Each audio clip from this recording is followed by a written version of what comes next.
Ready for study? Hello बच्चों, welcome to our channel Feel the Chemistry.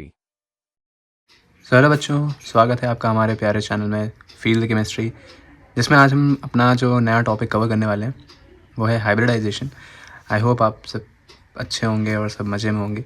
बढ़िया तैयारी चल रही होगी पेपर की, ठीक है। तो इसमें हम आज जो कवर कर रहे हैं हाइब्रिडाइजेशन के बारे में, तो क्योंकि थोड़ा सा लेंदी वीडियो होने वाली है ना, तो बने रहिएगा, बट अच्छे से देखेंगे तो इससे अच्छा हाइब्रिडाइजेशन के बारे में किसी ने कुछ नहीं बताया होगा। आप कोई भी वीडियो सर्च कर लेंगे, जो मैं बताने जा रहा हूँ आज हाइब्रिडाइजेशन में, वो किसी ने नहीं बताया होगा, ठीक है। क्योंकि पूरा मैंने रिसर्च करके अच्छे से एकदम जो आपको एकदम अच्छे से समझ में आए चीज़ें वो यहाँ पे मैं करने वाला हूँ कवर, ठीक है। तो जैसा कि हाइब्रिडाइजेशन का मतलब क्या है, वैसे तो डेफिनेशन अगर हम समझें तो डेफिनेशन तो बहुत लोगों को पता होता है कि मिक्सिंग ऑफ एटॉमिक ऑर्बिटल होता है, जो कि सेम एटम से बिलोंग कर रहे होते हैं, और हल्की सी क्या होती है, स्लाइटली उनकी एनर्जीज़ में क्या होता है, डिफरेंट होती हैं एनर्जीज़, जिससे उनका क्या होता है, रीडिस्ट्रीब्यूशन होता है एनर्जी का, ठीक है। और एक नए एटॉमिक ऑर्बिटल का फॉर्मेशन होता है इक्वल एनर्जी का। ये तो एक छोटी सी डेफिनेशन आपको जो पता होती है वो डेफिनेशन है। उससे डेफिनेशन से समझने से पहले हम चीज़ करेंगे कि हाइब्रिडाइजेशन आया क्यों, ठीक है, इसकी ज़रूरत क्यों पड़ी। तो जैसा कि वेस्पर थ्योरी में हमने पढ़ा था कि वेस्पर थ्योरी भी एबल थी आपको क्या समझाने में, मॉलिक्यूल्स के शेप को समझाने में, सिंपल से मॉलिक्यूल को शेप को समझाने के लिए आपकी जो वेस्पर थ्योरी थी वो थी, एबल थी, है ना। लेकिन वो कुछ ऐसे नंबर ऑफ़ केसेस थे जिसमें वेस्पर थ्योरी जो थी मॉलिक्यूल्स के शेप को नहीं बता पा रही थी। तो अब इसी के लिए क्या हुआ था, जैसे कि क्या नहीं बता पा रही थी, अब इलेक्ट्रॉन पेयर्स की जो डायरेक्शन होती है ना, उनको एग्जैक्टली नहीं बता पा रही थी। मतलब जो मैंने जैसे बताया कि इलेक्ट्रॉन पेयर्स हैं, उनकी क्या डायरेक्शन होनी चाहिए मॉलिक्यूल्स में, उसको एग्जैक्टली अच्छे से नहीं समझा पा रही थी। तो जैसे कि वैलेंस बॉन्ड थ्योरी की शुरुआत में क्या हुआ था कि जो मॉलिक्यूल्स के शेप थे वो प्रिसाइजली एक्सप्लेन नहीं हो पा रहे थे, है ना। तो उतना प्रिसाइजली एक्सप्लेन करना था आपकी मॉलिक्यूल का शेप क्या होगा, एकदम एग्जैक्ट प्रिसाइजली आपको क्या पता चले, मॉलिक्यूल की शेप पता चले, ठीक है। तो वैलेंस बॉन्ड थ्योरी के अकॉर्डिंग हमें ये पता है कि जो कोवेलेंट बॉन्ड आपके बनते हैं वो कैसे बनते हैं, हाफ फिल्ड जो एटॉमिक ऑर्बिटल्स होते हैं वो जब आपस में क्या होते हैं, ओवरलैप होते हैं, तब जा कर के क्या बनता है, आपका कोवेलेंट बॉन्ड का फॉर्मेशन होता है। और जो डायरेक्शन होती है आपकी ओवरलैप की, जो ओवरलैप की डायरेक्शन होती है वो आपके बॉन्ड की डायरेक्शन को बताती है। अब इस थ्योरी को अप्लाई करके जब हमने ये थ्योरी को अप्लाई किया तो कुछ केसेस ऐसे थे, नंबर ऑफ़ केसेस ऐसे थे जिसमें कुछ ना कुछ डिफ़िकल्टी देखने को हमें मिल रही थी। अब कौन कौन सी डिफ़िकल्टी थी, ऐसी क्या दिक्कतें आ रही थी कि हमें ये लाना पड़ा हाइब्रिडाइजेशन। जैसे कि जो कोवेलेंट बॉन्ड आपका बन रहा होता है, कैसे बनता है ये अभी हमने देखा वैलेंस बॉन्ड थ्योरी के अकॉर्डिंग, ये हमारा वहाँ पे क्या हो रहा होता है, कोवेलेंट बॉन्ड जब फॉर्मेशन हो रहा होता है तो एटॉमिक ऑर्बिटल का क्या होता है, ओवरलैपिंग होती है। जो हाफ फिल्ड एटॉमिक ऑर्बिटल होते हैं जब आपस में ओवरलैप करते हैं तब आपका कोवेलेंट बॉन्ड बनता है। देयरफॉर तो जो कोवेलेंसी है आपकी, ये ऐसा बताता था कि जितने नंबर के आपके हाफ फिल्ड ऑर्बिटल होंगे एटम में जो प्रेजेंट होंगे, वो किसको बताएंगे, उसकी कोवेलेंसी को बताएंगे, एलिमेंट की। जितने number of half filled atomic orbitals होंगे वो एलिमेंट की कोवेलेंसी को बताएंगे। तो इस केस में ये हो रहा था कि इस कॉन्सेप्ट के बेसिस पर कई सारे कंपाउंड्स का फॉर्मेशन हो रहा था, जैसे कि आपको पता है बेरिलियम हो गया, बोरॉन हो गया, कार्बन हो गया। इनके फॉर्मेशन को वो नहीं एक्सप्लेन कर पा रही थी क्योंकि इनकी वैलेंसी वहाँ पे क्या कर रही थी, डिफ़र कर रही थी।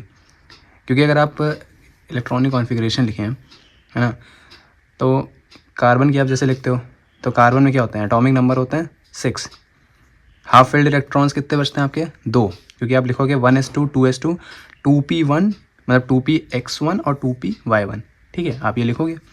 तो भाई यहाँ पे तो हमें उसने बोला कि जितने नंबर ऑफ़ हाफ फिल्ड मतलब आपके एटॉमिक ऑर्बिटल होंगे, तो यहाँ पे कितने हो रहे हैं, पी के केस में जो कार्बन है, कार्बन के जो P X P Y P Z होते हैं एटॉमिक ऑर्बिटल, तो उसमें सिर्फ पी एक्स और पी वाई में ही क्या हो रहा था, आपके हाफ फिल्ड एटॉमिक वो थे, एनर्जी लेवल्स थी।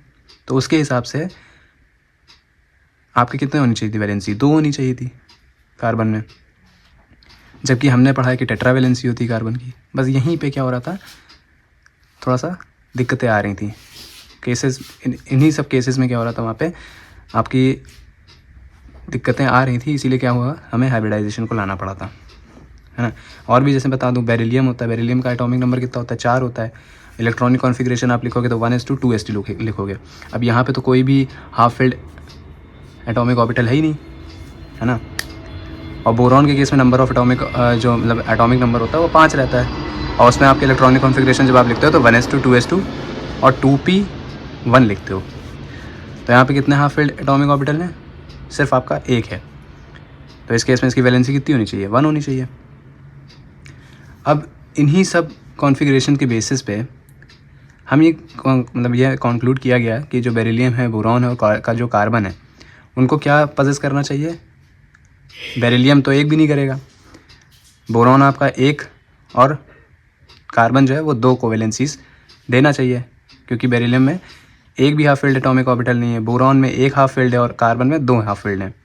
लेकिन एक्चुअली में हमें पता है कि जो बेरिलियम की कोवेलेंसी होती है ना, वो क्या होती है, बट 2 की। और किस केस में, BeF2 के केस में।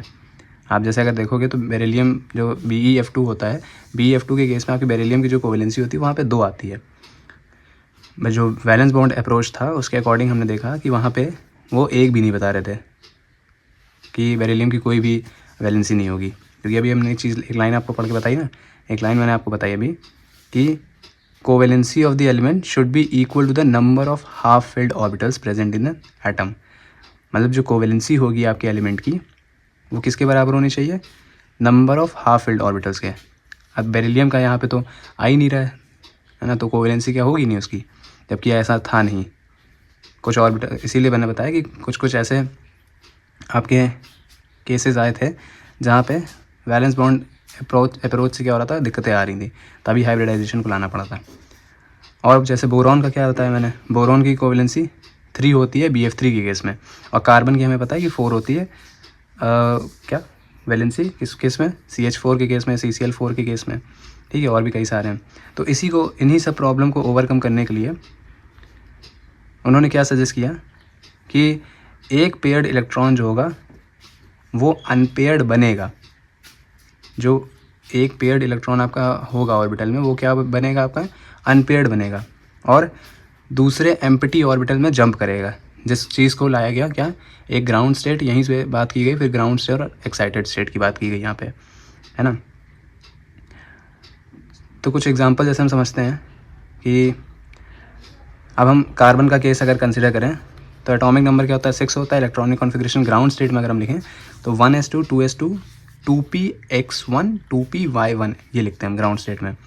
और जब उसको एक्साइटेड स्टेट में करते हैं तो जो हमारा s का एक इलेक्ट्रॉन होता है वो आपका p के जो z वाला ऑर्बिटल होता है उसमें जंप कर जाता है ना। और क्या बन जाती है electronic configuration, 1s2 2s1 2px1 2py1 2pz1, इस तरह से आपकी बनती है। नाउ जो कार्बन है, अब उसके पास क्या हो गए, 4 हाफ फिल्ड ऑर्बिटल्स हो गए, जो कि क्या एक्सप्लेन करता है, कार्बन के टेट्रावेलेंट नेचर को एक्सप्लेन करता है। तो जो 1s और 3p ऑर्बिटल्स हैं वो अब क्या होंगे, ईजिली बाकी जो रिएक्टिंग आइटम्स होंगे उनके हाफ फिल्ड ऑर्बिटल के साथ क्या हो सकेगा, ओवरलैप होकर के कोवेलेंट बॉन्ड बना पाएगा। पर जो कोवेलेंट बॉन्ड बनता है, ठीक है, 2s ऑर्बिटल के ज़रिए, उसकी एनर्जी क्या होती है, जो p वाले से कोवेलेंट बॉन्ड बने होते हैं उससे क्या हो जाती है, थोड़ा डिफ़र करती है। और ये एक्सपेरिमेंटल डेटा ये क्लियर करता है, ये बताता है कि जितने भी चारों बॉन्ड्स हैं कार्बन के वो सेम एनर्जी के होंगे। ठीक, अब बात आती है कि जो 3 बॉन्ड्स हैं आपके जो 2p ऑर्बिटल से बन रहे हैं उनको कितना होना चाहिए, 90 डिग्री के एंगल पे होना चाहिए एक दूसरे से, क्योंकि आप CH4 का जब बनाते हो तो आपने देखा है कि एक दूसरे से वो क्या होते हैं, 90 डिग्री के एंगल पे होते हैं। और जो 4th आपका बॉन्ड बन रहा है जो कि 2s ऑर्बिटल से बन रहा है उसमें कुछ ना कुछ डायरेक्शन होनी चाहिए, उसमें कुछ ना कुछ क्या होगी, डायरेक्शन होगी, जो कि ऐसा एक्चुअली में नहीं होता है। ऐसा एक्चुअली वहाँ पे आपको दिखाई नहीं दे रहा होता है, बट होना चाहिए ऐसा। यही सारी चीज़ें हाइब्रिडाइजेशन में बताई गई थी। तभी क्या हुआ, नया कॉन्सेप्ट वहाँ पे इंट्रोड्यूस किया गया जो कि इस तरह के कार्बन के एबनॉर्मल बिहेवियर को समझा सके। तो इस कॉन्सेप्ट के अकॉर्डिंग क्या हुए, जितने भी आपके चारों ऑर्बिटल होंगे कार्बन के, जो कि आपके क्या हैं, अनपेयर्ड इलेक्ट्रॉन कंटेन कर रहे हैं, वो क्या होंगे, हल्की हल्की उनमें क्या होगी, एनर्जीज़ में डिफरेंस होगा सभी ऑर्बिटल में, क्योंकि एस में क्या होगा, थोड़ा सा एनर्जी डिफरेंस अलग होगा और पी वालों में क्या होगा, अलग होगा। ठीक है। और जब उनको क्या करेंगे हम, एक सबको मिक्सअप करेंगे, देन वहाँ पे क्या होगा, चारों में रीडिस्ट्रीब्यूशन होगा एनर्जी का। ठीक है। जब हम उनको, उन चारों जो अलग अलग एनर्जीज़ के हैं उनको जब क्या करेंगे, हम मिक्सअप करेंगे, तो वो क्या करेंगे, वहाँ पे एनर्जीज़ का रीडिस्ट्रीब्यूशन करेंगे चारों क्वांटिटीज़ में। ठीक है। और एक नया आपको ऑर्बिटल बना के देंगे जिसकी एनर्जी क्या होगी, सेम होगी। पहले तो क्या बताया कि एस में और पी के भी जितने ऑर्बिटल सब में अलग अलग अपनी अपनी क्या होगी, हल्की हल्की एनर्जीज़ में डिफरेंस होगा। बट जब उनको मिक्सअप करेंगे तो वो वहाँ पे एनर्जी का रीडिस्ट्रीब्यूशन करेंगे, रीडिस्ट्रीब्यूशन करके फिर एक नया हमें क्या देंगे, एटॉमिक ऑर्बिटल देंगे जिसका एनर्जी सेम होगी। ठीक है। और इसी कॉन्सेप्ट को फिर क्या नाम दिया गया, हाइब्रिडाइजेशन दिया गया। तो अभी तक मैं जितना मैंने समझाया ये पूरा हाइब्रिडाइजेशन का इंट्रोडक्शन है। ठीक है। अब हम डिफ़ाइन करते हैं वही चीज़ जो मैंने अभी स्टार्टिंग में बोली कि हाइब्रिडाइजेशन को आप कैसे डिफ़ाइन कर सकते हो। एटॉमिक ऑर्बिटल्स का क्या होगा, मिक्सिंग होती है। ठीक है। हाइब्रिड का मतलब ही होता है मिक्सिंग, और जेशन का मतलब है जैसे बताते हैं फॉर्मेशन। तो एटॉमिक ऑर्बिटल का क्या होता है, मिक्सिंग होती है, जो कि सेम एटम से बिलोंग कर रहे होंगे बट हल्की हल्की क्या होगी, सब में एनर्जीज़ में डिफरेंस होगा, जिससे कि वहाँ पे एनर्जी का क्या होगा, फिर रीडिस्ट्रीब्यूशन होगा और एक नया हमें क्या मिलेगा, ऑर्बिटल का मतलब नया ऑर्बिटल हमें मिलेगा जिसकी एनर्जी क्या होगी, सेम होगी और एक उसका आइडेंटिकल शेप होगा। और यही जो न्यू आपका ऑर्बिटल बनता है इसको हम बोलते हैं हाइब्रिड ऑर्बिटल। ठीक है। तो ये पूरी बात क्लियर हो गई किसमें, ये जितना यहाँ लिखा था मैंने शॉर्ट में, इसको मैंने पूरा ब्रीफ एकदम करके एकदम डीपली आपको चीज़ें समझाई हैं। और जो हाइब्रिड ऑर्बिटल आपका बनता है, ठीक है, जिसका शेप जो रहेगा वो कैसा होता है, जैसे मैंने बताया एक एस और आपके पी, क्योंकि 3 पी के हैं, एक एस का है, जब आपस में ओवरलैप होगा, है ना, तो उसका जो शेप बनता है वो क्या होता है, हल्का सा डिफरेंस होता है। देखिए बना हुआ है यहाँ पे, इसमें नहीं बना है, मतलब कहने का मतलब है आपको पता है कि एस का क्या होता है, थोड़ा सा छोटा बनता है और पी का जो लोब होता है वो बड़ा बनता है। और जो बड़ा लोब होता है वो हमेशा क्या होता है, पॉजिटिव होता है, और जो स्मॉल लोब होता है वो हमेशा नेगेटिव होता है। ये चीज़ याद रखिएगा। ये हाइब्रिड ऑर्बिटल को दिखाने का रिप्रेजेंटेशन का तरीका होता है। अब बात करते हैं कुछ इंपॉर्टेंट पॉइंट्स हाइब्रिडाइजेशन के बारे में। ठीक है, कि हाइब्रिडाइजेशन कब होगा और कहाँ होगा, कैसे होगा।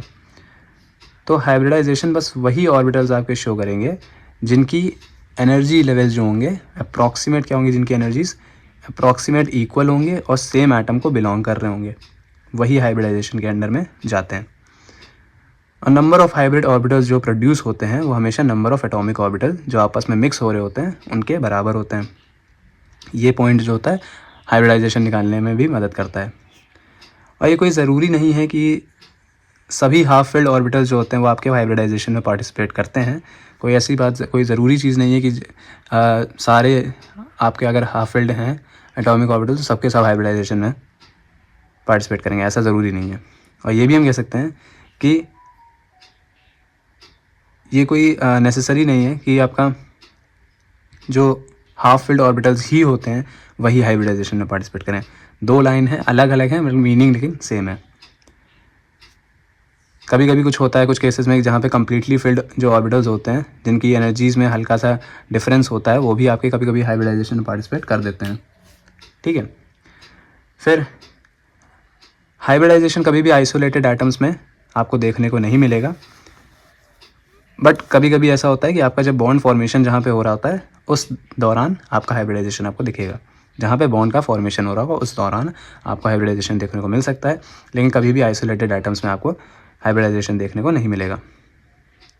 और जो हाइब्रिडाइजेशन के टाइप्स हैं अभी जब आप पढ़ेंगे, ठीक है, sp हाइब्रिडाइजेशन, sp2, sp3, तो जो टाइप्स होते हैं आपके हाइब्रिडाइजेशन के वो मॉलिक्यूल की ज्योमेट्री को बताते हैं। शेप न मत समझिएगा, ज्योमेट्री को बताते हैं। ठीक है। और एक चीज़ मैंने आपको बता दी, जो हाइयर लोब होता है मतलब जो बिगर लोब होता है, ठीक है, वो हमेशा क्या होता है, पॉजिटिव साइन में रहता है, और जो छोटा वाला लोब होता है ना, वो हमेशा नेगेटिव साइन का होता है। आई होप ये सारी चीज़ें आपको क्लियर हो गई होंगी, है ना। जो कि यहाँ पे देखिए डेफिनेशन ये लिखी हुई है, the process of intermixing of the orbital of slightly different energies so as to redistribute their energy resulting in the formation of new set of orbital of equivalent energy and shape is called hybridisation. ये आपका यहाँ पे लिखा हुआ है। अब जैसे एक लिखा है कि अगर दो मतलब एक 2s ऑर्बिटल और 3 2p ऑर्बिटल कार्बन के हाइब्रिडाइज होते हैं तो वहाँ पे एक नया फॉर्मेशन होता है नए हाइब्रिड ऑर्बिटल्स का, जो कि क्या होता है आपका sp3 होता है, जो कि इन दोनों की इक्विवेलेंट, इन दोनों का सम करेंगे तो इक्विवेलेंट एनर्जीज के बराबर होता है और आइडेंटिकल शेप में होता है। ठीक है, ये कुछ साइलेंट फीचर्स हैं जो कि मैंने अभी क्लियर करे हैं आपको, कि जितने भी नंबर ऑफ हाइब्रिड ऑर्बिटल्स होते हैं वो नंबर ऑफ एटॉमिक ऑर्बिटल्स के बराबर होते हैं। और हाइब्रिड ऑर्बिटल्स जो होते हैं हमेशा एनर्जीज में मतलब इक्विवेलेंट होते हैं एनर्जी में और शेप में।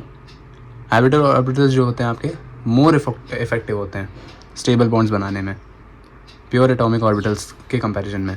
ठीक है, प्योर एटॉमिक ऑर्बिटल्स के कंपैरिजन में आपके हाइब्रिड ऑर्बिटल्स जो होते हैं वो मोर इफेक्टिव होते हैं स्टेबल बॉन्ड्स बनाने में। Hybrid orbitals are directed in space in some preferred direction to have a minimum repulsion. अब यहाँ पे बताना जो हाइब्रिड ऑर्बिटल्स होते हैं वो स्पेस में क्या होते हैं एक प्रेफर्ड डायरेक्शन में होते हैं, जिससे कि रिपल्शन जो हो इलेक्ट्रॉन पेयर्स के बीच में वो कम हो और स्टेबल अरेंजमेंट वहाँ पे आपको दिखाई दे और बनता हुआ वहाँ पे बन सके। ठीक है, और इसी टाइप का जो हाइब्रिडाइजेशन होता है वो आपके मॉलिक्यूल की ज्योमेट्री को बताता है। ये सारी चीज़ें कवर हो गई। ठीक है, बाकी वही चीज़ देखिए मैंने बताया, it is not necessary that only half filled orbital participate in hybridisation. कोई कंपलसरी नहीं है कि सिर्फ हाफ फील्ड ऑर्बिटल्स ही आपके हाइब्रिडाइजेशन में पार्टिसिपेट करें। कुछ केसेस ऐसे होते हैं जहाँ पे फील्ड ऑर्बिटल्स भी आपके पार्टिसिपेट कर जाते हैं। ठीक है, तो ये सब चीज़ें मैंने कवर कर दी हैं आपकी। अब आता है टाइप्स ऑफ हाइब्रिडाइजेशन। जैसे आपने पढ़ा है कि sp हाइब्रिडाइजेशन जो होता है वो लीनियर होता है, sp2 ट्राइगोनल प्लेनर होता है, sp3 आपका टेट्राहेड्रल होता है। ये पीछे भी हमने अभी पढ़ा था, कुछ पीछे की अगर आप वीडियोस देखेंगे उसमें मैंने चीज़ें बताई हैं। sp3d जो होता है वो ट्राइगोनल बाइपिरामिडल होता है, sp3d2 आपका ऑक्टाहेड्रल होता है, d2sp3 भी आपका ऑक्टाहेड्रल होता है और dsp2 जो होता है वो आपका स्क्वायर प्लेनर होता है। ये आपका जब कोऑर्डिनेशन कंपाउंड पढ़ते हैं तो वहाँ पे भी आपका बहुत रोल है इन सब का। ठीक है, हाइब्रिडाइजेशन का और जो शेप्स हैं। तो अब बात करते हैं कि sp हाइब्रिडाइजेशन क्या होता है। सिंपल से बता रहा है, sp का मतलब क्या है। sp हाइब्रिडाइजेशन मतलब जिसमें आपका एक s और एक p ऑर्बिटल क्या हो रहा हो आपस में मिक्स करके एक रिजल्टिंग मतलब रिजल्ट में आपको क्या दे रहे हो, एक नया हाइब्रिड ऑर्बिटल दे रहे हो, जो कि कौन सा होगा, sp हाइब्रिड ऑर्बिटल होगा, जिसकी एनर्जी जो होगी वो एक तरह से क्या होगी, इक्विवेलेंट एनर्जी का होगा। और यही दो sp हाइब्रिड ऑर्बिटल जो होते हैं आपके अपोजिट डायरेक्शन में क्या होते हैं, ओरिएंट करते हैं, मतलब घूमते हैं कितने एंगल पे, 180 डिग्री के एंगल पे, और क्या देते हैं आपको, लीनियर ज्योमेट्री देते हैं। इनको डायगोनल हाइब्रिडाइजेशन भी बोला जाता है। हर एक sp हाइब्रिड ऑर्बिटल जो होता है उसमें s कैरेक्टर 50% होता है और p भी क्या होता है 50% होता है। ठीक है, अब एग्जांपल लिया जैसे BeCl2 है, ग्राउंड स्टेट में अगर आप देखेंगे तो इसकी जो बेरिलियम की होती है वो 1:2:2 होती है।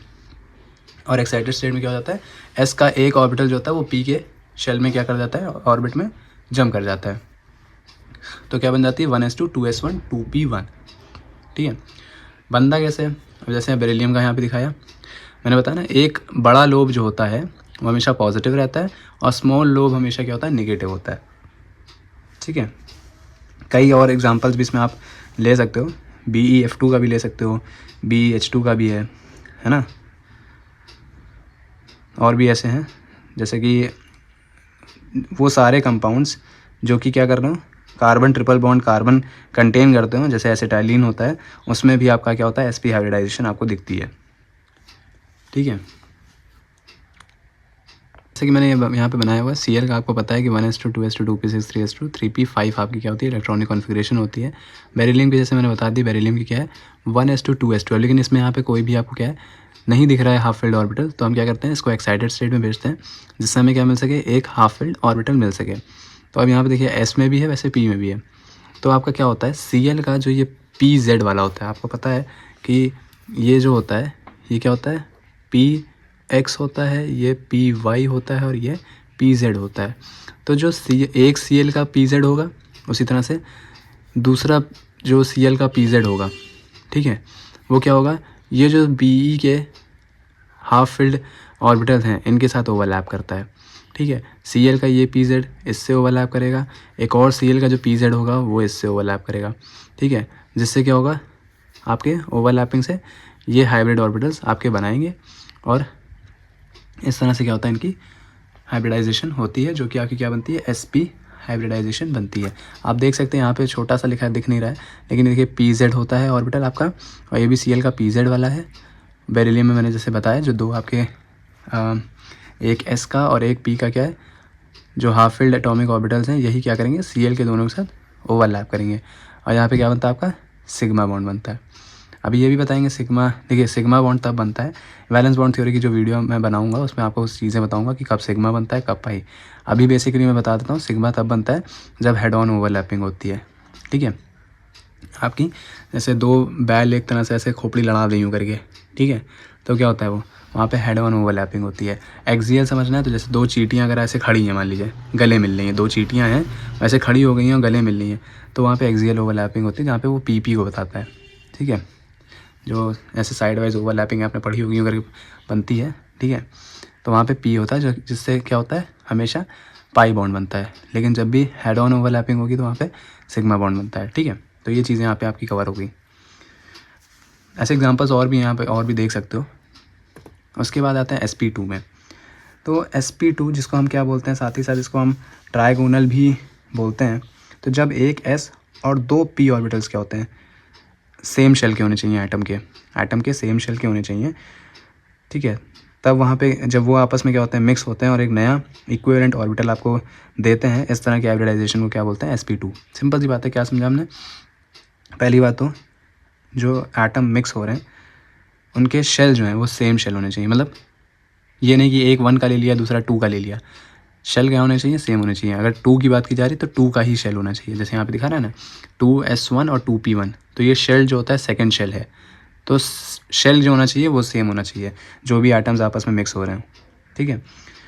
तो क्या बोला मैंने, एक s और दो p ऑर्बिटल्स जो होते हैं सेम शेल के एटम के आपस में जब मिक्स होते हैं और एक नया इक्विवेलेंट ऑर्बिटल आपको देते हैं, उस तरह के हाइब्रिडाइजेशन को हम sp2 हाइब्रिडाइजेशन बोलते हैं, या फिर ट्राइगोनल हाइब्रिडाइजेशन भी वहाँ पे उसको बोला जाता है, ठीक है।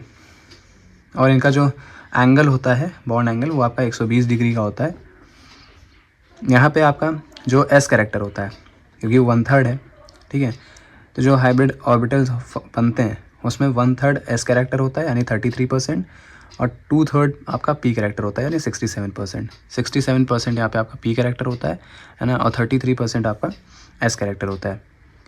और जो नॉन पार्टिसिपेटिंग p ऑर्बिटल होता है ना, अगर हाफ फिल्ड है, वो भी क्या करेगा, आपका अदर एटम्स के साथ बॉन्ड फॉर्म करके, मतलब बॉन्ड वहाँ पे फॉर्म करेगा अगर वहाँ पे कोई एक्स्ट्रा आपका हाफ फिल्ड ऑर्बिटल अवेलेबल है तो। अब इसका एग्जांपल क्या है, तो इसको इतना नहीं समझना है, बट मेन चीज़ें जो इतनी लिखी हैं बस इतना ही आपको समझना है, ठीक है। एग्जांपल क्या है, आपका चाहो तो BF3 ले सकते हो, BH3 ले सकते हो, है ना, जितने भी आपके बोरॉन के कंपाउंड होते हैं, और जो भी carbon double bond carbon contain करते हैं कंपाउंड्स, वो भी आपका sp2 हाइब्रिडाइजेशन दिखाते हैं, ठीक है। पहले चीज़ें समझ लेते हैं, उसके बाद फिर हम बना के भी दिखा देंगे। नेक्स्ट आता है हमारा आपका sp3 हाइब्रिडाइजेशन। सिंपल सा दिखा रहा है, s का एक होगा और 3 p ऑर्बिटल्स क्या होंगे, आपस में जब मिक्स होंगे तब आपको एक नया sp3 हाइब्रिडाइज ऑर्बिटल देते हैं। ये आपके टेट्राहेड्रल में ओरिएंटेशन रहता है अरेंजमेंट में, और इनका बॉन्ड एंगल 109.5 डिग्री का होता है। 25% यहाँ s कैरेक्टर है और 75% आपका p कैरेक्टर होता है। एग्जाम्पल में आप CH4 को देख सकते हो, है ना। ग्राउंड स्टेट जैसे अगर आप देखना चाहो हीलियम की, ठीक है, तो आपको पता है 2s2 2p2 होता है एक्साइटेड स्टेट में, उसका जो s का एक मतलब जो एनर्जी लेवल है वो जंप कर जाता है p में, तो यहाँ पे क्या होता है, आपके चारों ही फिर अनपेयर्ड हो जाते हैं। ये आई थिंक थोड़ा सा प्रिंटिंग में थोड़ा सा इशू हुआ है ये हीलियम में, ठीक है। बाकी ये जो एक्साइटेड स्टेट और जो आपकी ग्राउंड स्टेट लिखी है ये कार्बन की लिखी हुई है, वहाँ पे थोड़ा सा मिसप्रिंट हो गया है। आप चाहो तो अपनी बुक में देख लेना, उसमें भी बना होगा, बट कॉन्सेप्ट बस समझिए यहाँ पे कि मैं समझाना क्या चाह रहा हूँ, ठीक है।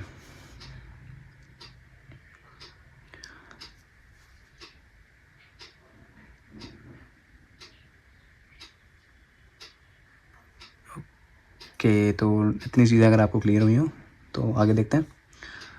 वैसे तो यहाँ पे आपके ये जो टाइप्स हैं वो ख़त्म होते हैं, सारे टाइप्स अभी आपके में नहीं हैं, है ना, तो मैं उनको कवर नहीं कर रहा हूँ। सिर्फ SP, SP2, SP3 बस आप इतना चीज़ें समझिए तो ज़्यादा सही है ना। फिर उसके बाद आती हैं बातें अगर हैं, वैसे तो हाइब्रिडाइजेशन बहुत बड़ा होता है समझने के लिए, बस अभी इतना ही रखते हैं, ज़्यादा चीज़ें नहीं।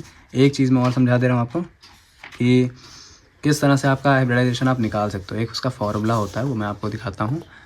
ये जैसे यहाँ पे लिखा हुआ है कि नंबर ऑफ़ हाइब्रिड ऑर्बिटल्स अगर आपको निकालने हैं तो आप क्या करोगे, हाफ़ करोगे नंबर ऑफ़ वैलेंस इलेक्ट्रॉन्स जो कि फ्री स्टेट में, फ्री एटम में होंगे, उसको मोनोवैलेंट एटम से, मतलब कितने नंबर ऑफ़ मोनोवैलेंट एटम आपके सेंट्रल एटम के आसपास हैं उसको गिनोगे, और अगर उस पर कोई चार्ज है तो वो आप प्लस या माइनस करोगे। ठीक है, अभी निकाल के भी एक दो मैं बताता हूँ, पहले चेक कर लूँ और क्या क्या चीज़ें आपके मैंने यहाँ पे लगा के रखी हुई हैं। ये सब तो मॉलिक्यूल्स की हैं, इसका एक देखते हैं, अभी अगर कवर करता हूँ मैं कवर करता हूँ, बाकी 2 मिनट का समय दीजिए। हाँ, बाकी तो मॉलिक्यूलर ऑर्बिटल थ्योरी वो तो नेक्स्ट में देखेंगे। तो यहाँ पे कुछ मैंने लगाए हुए हैं, जैसे आपका अमोनिया मॉलिक्यूल में कैसे होता है। ठीक है, अब इसको निकालने के लिए करना क्या होता है आपको पता है। जैसे मैंने बात करी अमोनिया की, ठीक है, NH3 में, तो इसमें आपको पता है NH3 में क्या है कि आपका नाइट्रोजन जो सेंट्रल एटम है उसमें कितने नंबर ऑफ़ अनपेयर्ड इलेक्ट्रॉन्स होते हैं, 5 होते हैं। ठीक है, अब इलेक्ट्रॉनिक कॉन्फ़िगरेशन उसकी आप लिखेंगे तो क्या होगा, नाइट्रोजन का कितना होता है एटॉमिक नंबर, पहले बताइए। नाइट्रोजन का आपका कितना होता है एटॉमिक ऑर्बिटल, 7 होता है। ठीक है, अगर आप उसकी इलेक्ट्रॉनिक कॉन्फ़िगरेशन जैसे यहाँ पे लिखा हुआ है आपका 2s2, वैसे तो 1s2 2s2 2p3 आप लिखोगे। अब उसको कैसे उन्होंने डिस्ट्रीब्यूट किया हुआ है, 2px1 2py1 एंड 2pz1। होता क्या है, जब आप इसकी एक्साइटेड स्टेट में करोगे तो क्या हो जाएगा, नहीं एक्साइटेड में करने की ज़रूरत नहीं, वैसे इतना ही काफ़ी है ना, कि 2px1 2py1 एंड 2pz1। ठीक है, इस तरह से आपका इसकी इलेक्ट्रॉनिक कॉन्फ़िगरेशन लिखते हैं। तो बनता कैसे भी मैं बना के भी दिखा देता हूँ कि आपको वेट। जैसे कि देखिए मैंने यहाँ पे लिखा है नाइट्रोजन का, मैंने जैसे कि बताया आपको 7 एटॉमिक नंबर होता है, तो यहाँ पे किस तरह से आप उसका हाइब्रिड ऑर्बिटल्स बनाएंगे। 1s तो कंप्लीट है पूरा, 2s भी कंप्लीट है, 2p में ही क्या होता है 3 होते हैं। ठीक है, 3 अनपेयर्ड इलेक्ट्रॉन्स आपके यहाँ पे रहते हैं। ठीक है, अनपेयर्ड मतलब वही हाफ फिल्ड एटॉमिक ऑर्बिटल से है। तो यहाँ पे आप देखोगे तो S पूरा है, तो कोई भी यहाँ पे हमने नहीं लिखा है उसके ऊपर नंबर। P में 3 अनपेयर्ड हैं तो वो दिखाते हैं, ये रिप्रेजेंटेशन होता है कि कितने आपके वहाँ पे number of half filled atomic orbitals available हैं। तो P में आपको दिख रहा है कि 3 है, तो P पे 3 लगा, यहाँ पे लगा हुआ है। अब होता क्या है कि जब अमोनिया में आपको पता है 3 हाइड्रोजन होते हैं, ठीक है, तो क्या होगा, हर एक हाइड्रोजन के पास एक हाफ फिल्ड एटॉमिक ऑर्बिटल होता है। तो वो जो नाइट्रोजन के पास आपके 3 हाफ फिल्ड हैं P वाले लोब्स, मतलब P वाले जो आपका शेल है, तो मैंने क्या बताया, ये तो S को दिखा रहा है, S वाला ये पूरा फील्ड है S, और ये तीन P के हैं आपके। तो जो पूरा फील्ड रहता है ये आपका नॉन बॉन्डिंग होता है। ठीक है, जो कि lone pair, as a lone pair आपका वहाँ पे, क्योंकि इसने बॉन्डिंग में पार्टिसिपेशन तो किया नहीं है, तो ये लोन पेयर के तौर पे रह जाता है ना। और जो P के 3 हाफ फील्ड आपके एटॉमिक ऑर्बिटल्स थे, वो 3 हाइड्रोजन के हाफ फील्ड एटॉमिक ऑर्बिटल्स के साथ क्या करते हैं, बॉन्डिंग में पार्टिसिपेशन कर लेते हैं। जैसे कि मैंने अभी पीछे बताया था कि कोई ज़रूरी नहीं है कि हर एक आपका जो ऑर्बिटल है वो बॉन्डिंग में पार्टिसिपेट करे। ठीक है, कुछ होते हैं जो नहीं करते हैं, तो उनको एज अ लोन पेयर हम वहाँ पे शो कर देते हैं। बाकी जो हाइड्रोजन के 3 हाइड्रोजन के क्या थे, हाफ फील्ड एटॉमिक ऑर्बिटल्स थे, वो नाइट्रोजन के 3 P हाफ फील्ड ऑर्बिटल के साथ बॉन्डिंग करके वहाँ पे आपका sp3 हाइब्रिडाइजेशन आपको देते हैं। ठीक है, जिसमें आपको पता है कि जो इसमें बॉन्ड एंगल बनता है जो HNH, मतलब हाइड्रोजन नाइट्रोजन हाइड्रोजन जो बॉन्ड एंगल बनता है वो 109 डिग्री 28 मिनट का होता है। ठीक है, और बॉन्ड एंगल जो NH3 मॉलिक्यूल का अगर देखें तो 160 डिग्री वैसे पाया जाता है। ठीक है, तो होप ये आपको अमोनिया का समझ में आ गया होगा। इसी तरह से बाकी के भी होते हैं, है ना। जैसे कि यहाँ पे लिखा है ना, molecule get distorted and bond angle reduce to 107 degree. ठीक है, हल्का से क्या होता है, लोन पेयर की वजह से थोड़ा सा डिस्टॉर्ट होकर के उसका बॉन्ड एंगल हल्का सा डिक्रीज़ कर जाता है। तो इस तरह से आपका अमोनिया का होता है ना।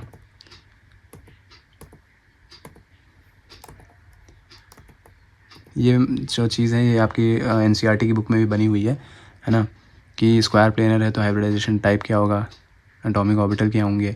आपको दिख रहा है कि D पूरा फिल होगा, S भी कम्प्लीटली फिल होगा, P में क्या होंगे, 2 अनपेयर्ड इलेक्ट्रॉन्स होंगे, ठीक है। अब जैसे ये D2 होता है तो यहाँ पे वही चीज़ बताता है कि दो, अब D में भी क्या होंगे, D के जो एटॉमिक ऑर्बिटल्स होंगे उसमें 2 हाफ फिल्ड अवेलेबल होंगे और P में 3 होंगे, ठीक है। तो इस तरह से यहाँ पे दिखाया जाता है।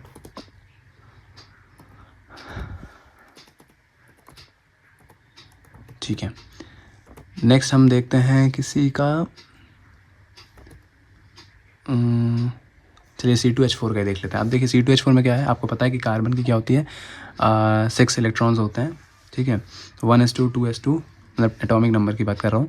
तो उसका जब आप ग्राउंड स्टेट में लिखोगे तो 1s2 2s2 2p2 लिखते हो, बट जैसे वो एक्साइटेड स्टेट में जाता है तो जो 2s का एक एनर्जी लेवल होता है वो p में कूद जाता है, जंप कर जाता है, ठीक है। अब यहाँ पे उसके पास कितने हो गए, 4 अनपेयर्ड इलेक्ट्रॉन्स हो गए, या आप कह सकते हो 4 हाफ फिल्ड ऑर्बिटल्स अवेलेबल हैं। और आपको पता है कि C2H4 में हाइड्रोजन भी कितने होते हैं, 4 होते हैं। तो हर एक हाइड्रोजन क्या होता है, आपके इन 4 हाफ फिल्ड ऑर्बिटल के साथ क्या कर लेता है, ओवरलैप कर लेता है, और वहाँ पे आपका सिग्मा बॉन्ड का फॉर्मेशन, मैंने जैसे ही बताया कि जब भी आपका क्या होगा, हेड ऑन ओवरलैपिंग होगी। आपको दिख रहा है यहाँ पे कि ये आपका क्या है, पी का ऑर्बिटल है, मतलब लोब है, ये आपका हाइड्रोजन का, देखिए हेड ऑन ओवरलैपिंग हो रही है, साइड वाइज नहीं हो रही है।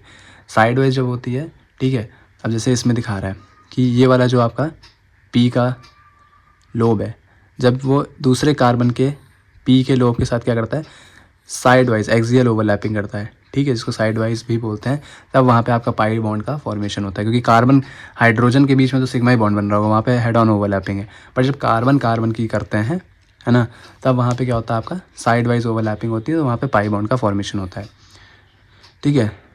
आप ऐसे भी समझ सकते हो। अभी मैं बताता हूँ कि sp और sp2 कैसे, एक फार्मूला होता है, मैं अभी आपको फार्मूला भी करके बताऊँगा, ठीक है, और उससे फिर आपको मैं समझाऊँगा कि किस तरह से आप निकाल सकते हो कि किस में sp2 होगा, किस में sp होगा, किस में sp3 होगा, ठीक है।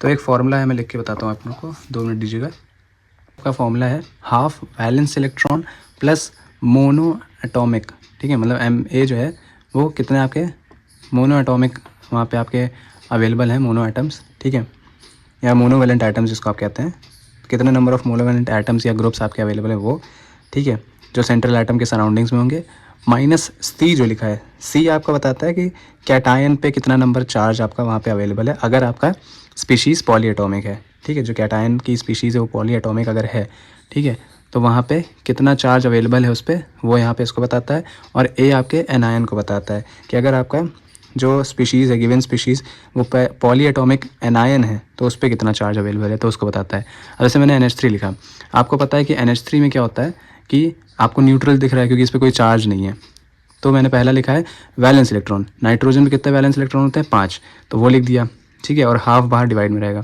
प्लस कितने मोनोवेलेंट एटम्स आपके सेंट्रल एटम के अराउंड है, तो नाइट्रोजन आपका सेंट्रल एटम है, उसके आसपास कितने मोनोवेलेंट एटम है, 3 है, ठीक है, हाइड्रोजन, तो वो हमने यहाँ पे 3 लिख दिया। कोई चार्ज नहीं है कैटायन या एनायन का, तो उसको हमने 0 लिख लिया, ठीक है। आप इसको जोड़ोगे तो 5 + 3 8, 8 को 2 से डिवाइड करोगे तो कितना हो जाता है, आपका 4 आता है। तो जब 4 आएगा तो वहाँ पे क्या होगा, उसकी हाइब्रिडाइजेशन sp3, ठीक है, 1s 3p। 1-2 और मैं आपको समझाता हूँ, फिर यहाँ पे इसको हम कॉन्सेप्ट को ख़त्म करेंगे। 2 एग्जांपल और लिए, एक NH4+ का अमोनियम आयन का, और एक आपका NO3- प्लस, और एक माइनस वाला भी मैंने ले लिया है समझाने के लिए। तो NH4 में अगर आप देखेंगे तो नाइट्रोजन पे आपको पता है कि दोनों में केसेस में क्या होगा, वैलेंस इलेक्ट्रॉन कितने हैं, 5 हैं, वो लिख लिया। उसके बाद मोनो वैलेंट एटम देखा जाता है, तो देखिए ऑक्सीजन जो होता है वो मोनोवैलेंट नहीं डाई वैलेंट होता है, और डाई वैलेंट के केस में हम वहाँ पे वैल्यू क्या रख देंगे, 0 रख देंगे, ठीक है, क्योंकि हम valence electron plus monovalent atom plus उसके बाद हम माइनस का क्या करते हैं हम यहाँ पे कैटायनिक चार्ज, ठीक है, देन एनायनिक चार्ज। तो यहाँ पे आपको पता है कि इस पर क्या है, ये कैटायन है, +1 का चार्ज है, ठीक है, तो यहाँ पे हम क्या करेंगे, -1, ठीक है, एनायन नहीं है कोई तो इसको 0 रख दिया हमने। तो 5 + 4 -1, 5 + 4 कितना हुआ, 9, 9 में से 1 गया 8, इसको हमने डिवाइड किया तो कितना आ गया, 4, जो कि sp3 होता है। NO3- में आते हैं तो हाफ, फिर वही करेंगे, मोनोवैलेंट वैलेंस इलेक्ट्रॉन नाइट्रोजन कितने 5, मोनोवेलेंट आइटम क्योंकि नहीं है, ऑक्सीजन हमारा क्या होता है, डाईवेलेंट होता है। डाईवेलेंट के लिए यहाँ पे वैल्यू हम क्या रखते हैं, हमेशा 0 रखते हैं। ये केस आप याद रखिएगा। उसके बाद अब यहाँ पे कोई भी कैटायनिक चार्ज नहीं है, पॉलीएटॉमिक है हमारी स्पीशीज़ बट कोई भी कैटायन नहीं है, मतलब प्लस का चार्ज नहीं है, तो उसकी वैल्यू हम यहाँ पे 0 रखेंगे। एनायनिक है क्योंकि यहाँ पे माइनस चार्ज लगा है, कितना लगा है, 1 माइनस चार्ज है, तो वहाँ पे हम क्या करेंगे, एनायन को हमेशा जोड़ते हैं, तो यहाँ पे +1। अब इसको सॉल्व करेंगे तो कितना आ जाएगा, 3 आएगी वैल्यू, और 3 के केस में हम क्या करेंगे, sp2। ठीक है। इसी तरह से अगर एक मैं आपको बताना चाहूँ, अगर आप IF5 का करेंगे तो IF5 में आपको पता है I के लिए वैलेंस इलेक्ट्रॉन कितने हो जाएंगे, आपके 7 हो जाते हैं। ठीक है। और 5 फ्लोरीन आपके कितने मोनोवेलेंट है, 5 ले रहा हूँ मैं, तो यहाँ पे मोनोवेलेंट आइटम में उसकी वैल्यू क्या हो जाएगी, 5। तो मतलब 7 + 5, और IF5 लिया मैंने सिर्फ, कोई भी चार्ज नहीं है, तो यहाँ भी वैल्यू 0, यहाँ भी वैल्यू 0। ठीक है। तो सॉल्व करेंगे कितना आ जाएगा IF5 का, 7 + 5 कितना होता है, 7 × 3 = 10, 7 × 5 = 12, और 12 को फिर बाहर वाले 2 से डिवाइड करेंगे कितना आ जाएगा, 6 आ जाएगा। तो जब 6 आता है, ठीक है, तो 6 के केस में हम क्या करेंगे भाई, S तो पूरा रखते हैं हम, P क्या करेंगे हम, 3 करेंगे। ठीक है। और D क्या हो जाएगा हमारा, अब यहाँ पे D का भी केस आएगा, क्योंकि अभी कितने हुए हैं, 3 1 4 हुए हैं, है ना। D फिर क्या हो जाएगा, 2, तो 6। इस तरह से आप 6 को दिखा सकते हैं। ठीक है। आई होप ये चीज़ें आपको समझ में आ गई होंगी। बाकी प्रैक्टिस पे होता है, आप जितनी ज़्यादा प्रैक्टिस करोगे उतना ज़्यादा और आपको समझ में आएगा। ठीक है। नेक्स्ट हम हाइब्रिडाइजेशन तो यहाँ पे हम ख़त्म करते हैं। ठीक है। हाइब्रिडाइजेशन इतना काफ़ी है आपके लिए, बाकी प्रैक्टिस पे डिपेंड करता है आप कितनी प्रैक्टिस करते हो। इसको बना के प्रैक्टिस करेंगे तो ज़्यादा समझ में आएगा। ठीक है। बाकी अगर आपको वीडियोस पसंद आ रही हो, कॉन्सेप्ट क्लियर हो रहे होंगे, तो प्लीज़ रिक्वेस्ट होगी कि इस चैनल को सब्सक्राइब ज़रूर करें, दोस्तों को वीडियो शेयर करिए कि उनको भी कॉन्सेप्ट समझ में आए। ठीक है। और बाकी मिलेंगे नेक्स्ट वीडियो में, जिसमें हम कवर करेंगे अभी VBT बचा हुआ, मॉलिक्यूलर ऑर्बिटल थ्योरी बची हुई है, तो ये सारी चीज़ें हम कवर करेंगे। ठीक है। बाकी tata, bye bye, have a nice day, स्वस्थ रहिए, मस्त रहिए, बाकी पढ़ते रहिए।